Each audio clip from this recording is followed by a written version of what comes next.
আসসালামু আলাইকুম, সবাই কেমন আছেন? আজকে খুব সহজে কিভাবে আমরা বাসায় জিলাপি বানাবো সেই রেসিপিটি শেয়ার করছি। প্রথমে আমি 1 কাপ ময়দা নিয়েছি। 1 কাপ ময়দা, হাফ কাপ বেসন। 1 কাপ ময়দার ভিতরে হাফ কাপ বেসন। এটা ময়দার বেসন দিয়েই বানাতে হবে। আপনারা খুব সহজে ঘরে জিনিস দিয়ে কীভাবে বানাতে পারবেন সেটা শেয়ার করছি। আর 2 টেবিল চামচ চালের গুঁড়া, আর 2 টেবিল চামচ টক দই, আর 1 চামচ ইস্ট। এইগুলো দিয়ে সুন্দর করে ময়ান করে ঠান্ডা পানি দিয়ে আপনার অনেকক্ষণ আপনার জিনিসটা মাখাতে হবে।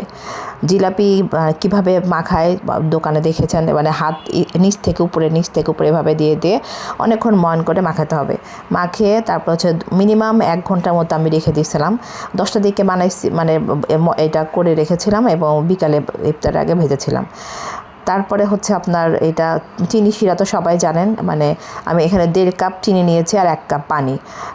আপনার ইচ্ছা করলে 2 কাপ চিনি নিতে পারেন। আমি এখানে 1.5 কাপ চিনি নিয়েছি আর 1 কাপ পানি। আর কালারের জন্য একটু শুধু ফ্রুট কালারটা দিয়েছিলাম, দিয়ে কালারটা সুন্দর করেছি। এই যে 2 ঘন্টা পর আমার এরকম স্ট্রাকচারটা হয়েছিল।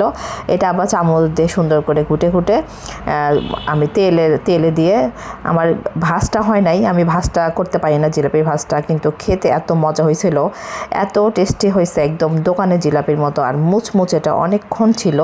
আপনারা বাসায় একবার হলেও এভাবে বানায় খেয়ে দেখবেন, এত টেস্টি, এত মজা, অবশ্যই বানাবেন।